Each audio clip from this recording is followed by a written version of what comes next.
Okay, recording this video after close trade Thursday, the 26th of September 2019. Do hope you are doing well. I'm actually recording this the next morning here, Friday morning in France, in Europe. It's a beautiful day here, crisp kind of autumn morning. And good Lord, sometimes I just have to take a deep breath and step back from the mayhem. The mayhem that is happening in our public discourse right now just seems to be off the charts. Where are the adults kind of just being rational and level-headed?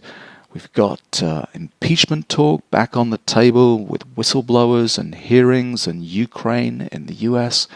We've got the Supreme Court in the UK kind of wading into political decisions and Brexit, which is literally ripping a country apart.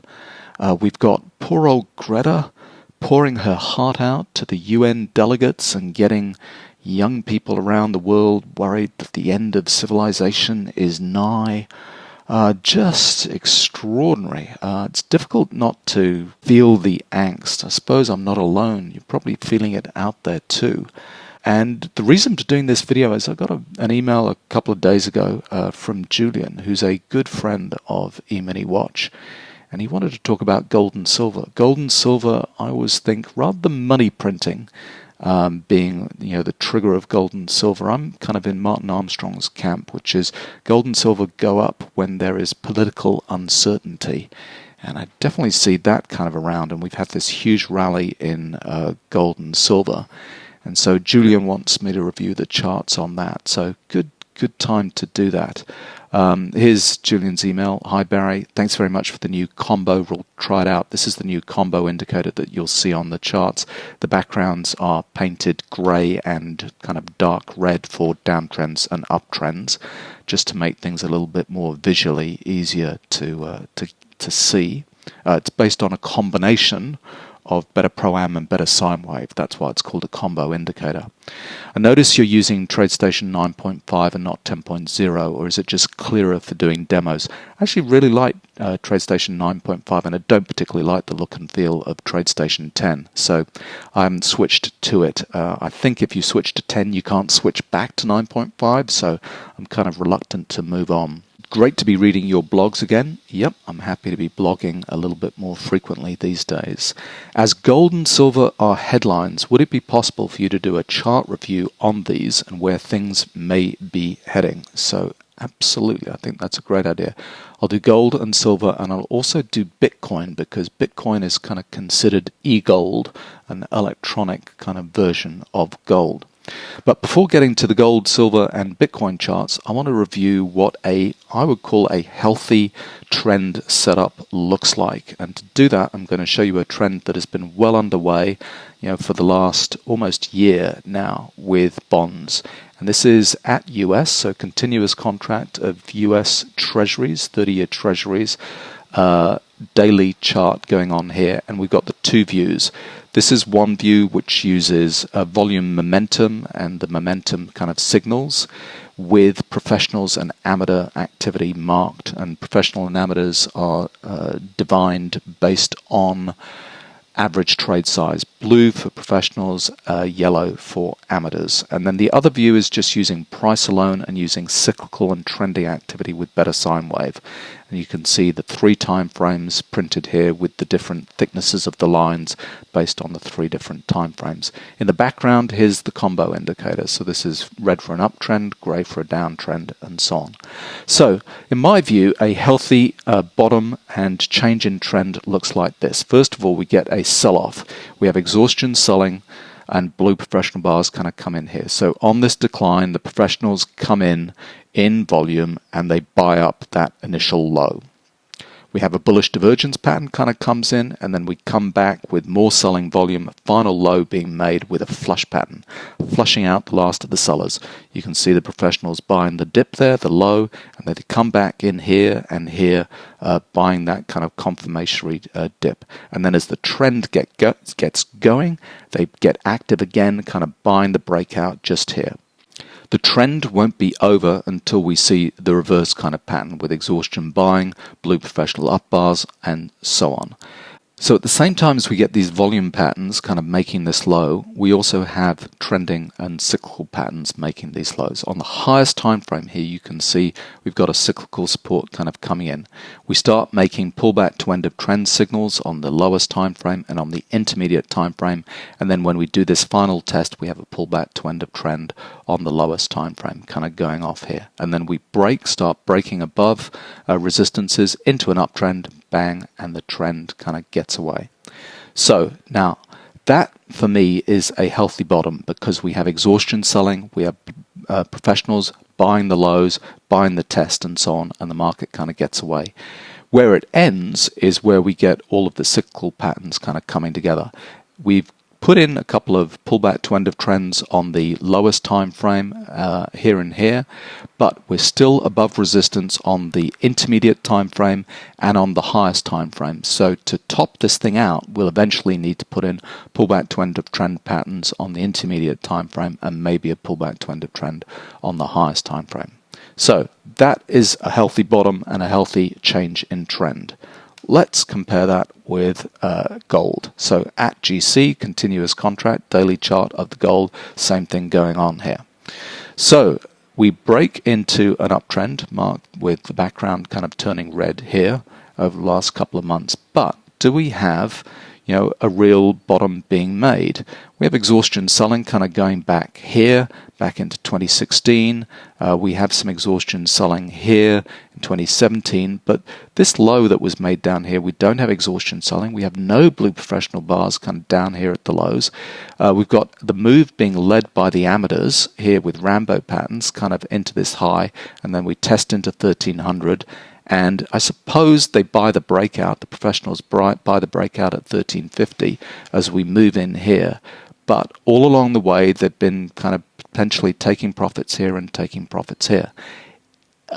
Similar to the little jagged moves that we have. Blue professional up bars here, at the highs here. No real kind of lows being bought by the professionals. So I don't like it as a proper trend. To me, it looks like it's orchestrated to kind of go up and allow the professionals to kind of take profits at higher levels and get short. Not unexpected, though. I mean, the professionals need the market to move around. They need it to go up and down in order to take their positions. But this, to me, looks as if it's not been something that's been bought by the professionals at the low, but gamed up so that they can kind of go short at higher levels. Then if we look at these cyclical patterns, yes, we did make a cyclical low down here on the highest time frame, pullback to end of trend on the lowest time frame, kind of sinking up there, and we broke into this uptrend. So where would we look for this thing to kind of run out of steam? We've got pullback to end of trend on the lowest time frame, and we're putting in another pullback to end of trend on the lowest time frame again.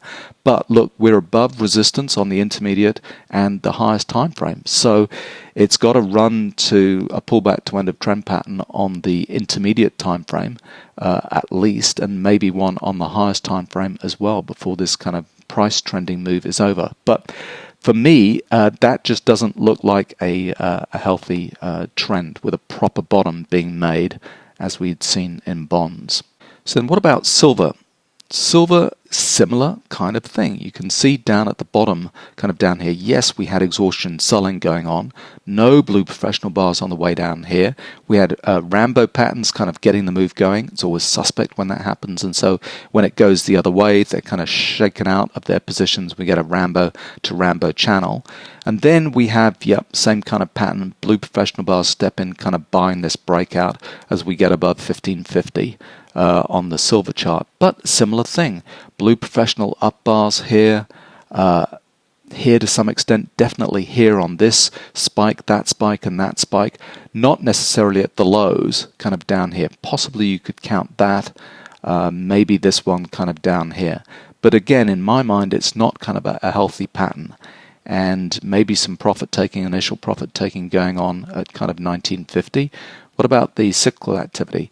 Well, here we've got support come in on the highest time frame, which was a little pullback to end of trend move, and we've got cyclical resistance in due on that high. Actually, it has gone off over the last couple of days. So there it is, cyclical resistance come in with exhaustion buying and bearish divergence. We got pullback to end of trend that we've got to make on the lowest time frame, and then we've got to put in some kind of cyclical pattern because we're above resistance on the intermediate time frame. So it's not over in my mind on gold and silver, but they just don't look like really kind of good bottoming patterns. They look like they're orchestrated moves to kind of get higher in order for professionals to kind of go short. Now, we've had news over the last couple of weeks about market manipulation in the gold market and so on. I don't think that's really affected this necessarily. What we saw in the news being reported was spoofing of gold, and that's where you kind of put in false bids and asks and cancel them in order to obfuscate your true intentions or the intentions of the clients that you're kind of working for. That works to some extent on an intraday basis, but on a long-term basis, I don't think it in my mind doesn't translate into true kind of market manipulation. But all I'm seeing is kind of a move up to higher levels that's not been truly supported by professional buying at the lows, and so they're gaming it up in order to take positions on the way down as it kind of will retest those lows, in my opinion. So what about e-gold? What about Bitcoin? So here we've got a slightly different kind of picture going on. So Bitcoin is always difficult to find a decent chart that represents kind of good price and volume activity. The best chart that I've found to do this is using on TradeStation BTC USD, which is kind of their Forex type contract, and look at a 40-minute chart. If you look at the formatting symbol settings for a 40-minute chart, it allows you to pick up trade volume and to use that for the calculations of better momentum. If we looked on a daily chart, that data isn't available, and so you're just kind of making proxy kind of calculations there. So that's what I've found is the best chart to represent what is going on. But here, back in December, we have a proper bottom being made. We have exhaustion selling, bullish divergence kind of comes in here, and we have blue professional bars kind of picking up the lows. And then we go to the other side where we have professionals kind of taking profits up here, blue professional bars, but no exhaustion buying at that point. So we just basically kind of ran out of steam. And in terms of trending patterns, we had pullback to end of trend on the lowest time frame, another one on the lowest time frame. I think we didn't put a proper one in terms of the intermediate time frame. We just broke straight into that uptrend at $4,000. But we've run into resistance on the highest time frame with a pullback to end of trend on the lowest time frame and the intermediate time frame as well. And I always talk about these pullback to end of trends rippling through the time frames. You'll have a left shoulder made on the lowest time frame, then you'll go through to make a head pattern with the intermediate time frame. All of this happening with resistance on the highest time frame, and we couldn't get any further than that. We started breaking through supports at that point, and so we've now dropped through those supports, and we've got ourselves into a downtrend. Where it goes on the downtrend, we've got a ways to go in terms of timing, because we put in our resistance on the highest time frame. These two lines, these thick lines, have to go down to the other side, cross, and show us where we're going on the downside. So it's not pretty at the moment, but I don't think it's over on the downside for Bitcoin. So there we go. That to me is what a proper bottom looks like, and a kind of professionally supported uptrend looks like. For gold, doesn't count, doesn't do it for me. This looks like it's gamed up, and to some extent, same thing kind of being gamed up with silver and profit taking going on, just under $20 at the moment there. But Bitcoin looks a little better, kind of supported by the professionals, had some profit taking here, but hasn't blown off, and all we're doing is just settling down into the next kind of support area from which we can launch the next kind of uptrend move. So there we go. Hope you are doing well. Enjoy your trading and the upcoming weekend. And for me, some calm, deep breaths. Try not to get riled up by all the madness that is going on.